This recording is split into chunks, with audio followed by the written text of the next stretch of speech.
Olá, pessoal, tudo bem com vocês? Que Deus abençoe, sejam muito bem-vindos, sejam muito bem-vindas ao Aprobare. Muito prazer. Para quem não me conhece, eu sou Rebeca Costa, sou professora de legislação aqui do curso.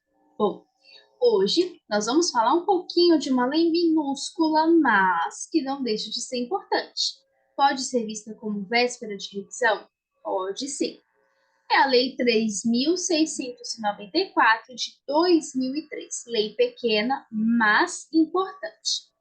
A Lei 3.694, ela vai tratar do seguinte, pessoal, primeiramente falando, quando você abre uma legislação, é muito assim comum que você tenha o início dela. É como se a legislação falasse assim para você: olha, você que está assistindo a minha aula, você está estudando essa legislação, ela vai te falar sobre isso. Por quê? Por incrível que pareça, isso é cobrado em prova. Recentemente eu estava lecionando Estatuto do Idoso, e aí, sabe o que eles queriam saber? Sabe o que eles queriam? Saber do que a lei tratava. Se a pessoa pulou esse início, ela já ia errar. No nosso caso aqui, a lei vai tratar do seguinte, ela vai tratar aqui. Você tem uma obrigação, ela obriga, ou seja, não é facultativo. Ou seja, não é assim, eu quero. Não. Obriga os poderes públicos municipais a incluírem, ou seja, alguns pontos aqui são muito importantes. Ó, primeiro deles, deixa eu colocar aqui de uma forma mais bem escrita. Obriga, então, não é facultativo. Não é facultativo.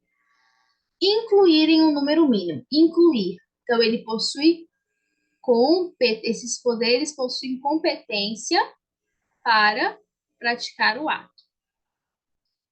Incluírem número mínimo de questões na prova, né, sobre a cidade de contagem dos concursos públicos e da outras providências. Ou seja, essa lei vai dizer o seguinte: olha, poderes públicos municipais, vocês precisam colocar o número mínimo de questões sobre a cidade de contagem nos concursos. É isso que ele vai te dizer. Bom, artigo 1º. O artigo 1º ele diz o seguinte: que os poderes executivo e legislativo, ou seja, um dos poderes, suas autarquias e fundações do município de Contagem observarão quando da realização do concurso o disposto na presente lei. Aí você pode perguntar o seguinte, professora, depois nós voltamos aqui no artigo 2º. O que é uma autarquia? O que é uma fundação? O que é isso? O que é uma autarquia, fundação? O que é isso? Bom, para nós entendermos isso, nós precisamos entender o conceito de desconcentração e descentralização. Na desconcentração, o que eu tenho? Eu tenho uma repartição interna de funções. Ou seja, eu tenho uma única pessoa jurídica que distribui diversas atribuições entre diversos órgãos. Então, por exemplo, pensa no município. Como que o município distribui ali as funções? Pensa numa secretaria, ok? Essa distribuição aqui, ó, é interna. Se eu falo dessa distribuição interna, eu falo que é um fenômeno de desconcentração. Desconcentração interna. Mas, se eu falo na descentralização, eu gosto de focar essa centralização, você tem uma repartição externa. Desconcentrar interno, descentralizar externo, ou seja, uma pessoa jurídica repassa por lei, contrato, ato, a execução, ou seja, passa a execução de determinado serviço para outra pessoa.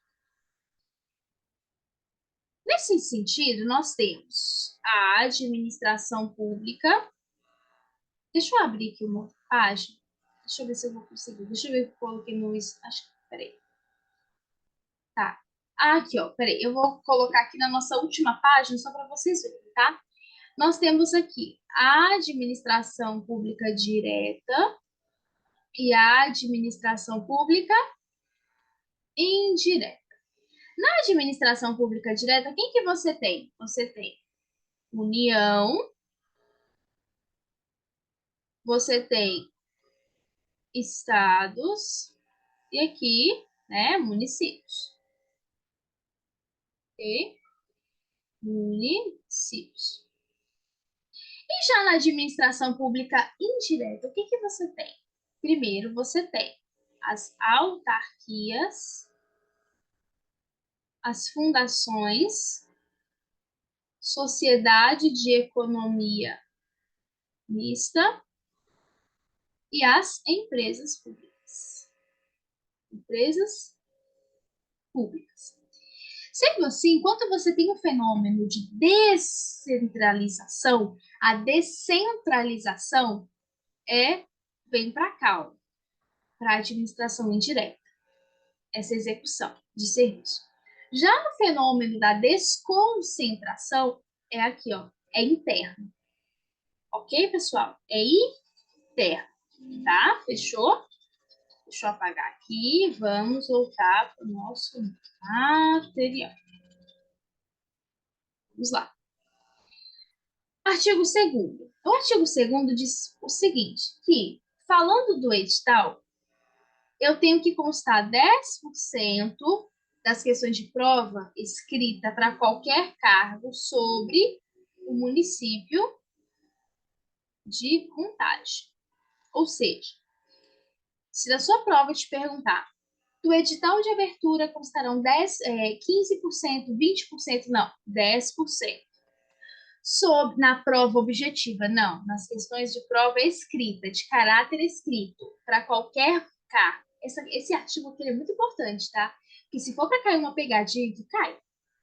Do edital de abertura, 10% das questões de prova objetiva, de prova escrita. 10% dessas questões eu preciso ter assunto sobre o município de Contagem. Por favor, se cair isso na sua prova, lembra dessa aula, tá? Bom, ainda falando aqui das autarquias, aqui fica algo muito específico, tá? É uma lei específica que vai criar uma autarquia, vai instituir empresa pública, sociedade de economia mista e fundação. É um erro quando a pessoa fala assim, uma lei, isso já caiu no prova. Lei cria empresa pública. Não. Que a lei cria é a autarquia. A lei, ela vai autorizar, é diferente. Uma coisa é você ter uma lei que vai criar. É como se fosse assim, ó. Vamos supor. Eu crio isso. Outra coisa é você falar assim, eu autorizo a criação. É diferente, tá? Bem diferente o sentido. Bom, falando ainda das autarquias, foi o que nós lemos aqui, ó. Presta atenção. Foi o que nós lemos aqui, ó. Autarquias e fundações, ok? Vão observar a realização do concurso que foi disposto aqui na lei. Ainda falando da autarquia, ela é criada diretamente por lei, ela não é assim, como que eu posso dizer? A lei vai autorizar a instituição, não, ela é criada por lei. A personalidade jurídica é própria, direito público, regime de direito público, tem autonomia, e a autarquia exerce atividade típica da administração, ou seja, uma atividade que a administração deveria exercer. Ou seja, a autarquia não pode desempenhar atividade econômica. Você não tem essa função de busca econômica, tá? Bom, artigo 3º. Aquelas questões que nós falamos, de 10%, né, das provas escritas, vão tratar ali do município, sobre o que essas questões vão tratar? O artigo 3º te diz, vai dispor sobre a geografia, a história, a atualidade e legislação municipal. Exemplo aqui, pode ser cobrado, por exemplo, a lei orgânica do município, LOM, por exemplo. Em provas, é muito comum você ter a cobrança ali na parte de legislação, é muito comum você ter a cobrança de legislação orgânica, tá? Bom, artigo 4º. O artigo 4º diz que o município, ou seja, o município de Contagem, ele vai disponibilizar na internet o conteúdo necessário para conhecimento dos candidatos, ou seja, aqui respeita o princípio da publicidade, que é um dos princípios da administração, tá? Ou seja, o município ele vai dispor sobre esses conhecimentos específicos que foram definidos aqui no artigo anterior: geografia, história, atualidade e a lei. Parágrafo único. Esse texto ele pode citar outros assuntos de pesquisa, tá? Artigo 5º. As questões que tratarem do município de Contagem terão o mesmo peso das demais disciplinas, tá? Artigo 6º. Constará nos contratos a serem firmados com as empresas responsáveis pela realização do concurso, ou seja, o certame, as bancas, você tem uma cláusula específica que vem obrigar essas bancas a observarem a lei. E a multa é o valor de 20%. Porque quem que faz a prova ali? Você tem lá a banca X. Então, aquela empresa contratada, o que vai acontecer? Precisa ter de forma obrigatória a observância dessa lei, senão 20% de multa do contrato. O artigo 7º, essa lei entra em vigor na data da publicação, e o artigo 8º revoga todas as disposições em contrário. Bom, foi uma aula super rápida que você pode assistir na véspera da sua prova, mas uma aula importante, explicativa, rápida, sucinta, mas que eu tenho certeza que vai fazer uma grande diferença na sua preparação. Bom, foi um prazer tê-los aqui comigo. Que Deus abençoe. Tenha um ótimo estudo. Fiquem com Deus. Até mais. Tchau, tchau.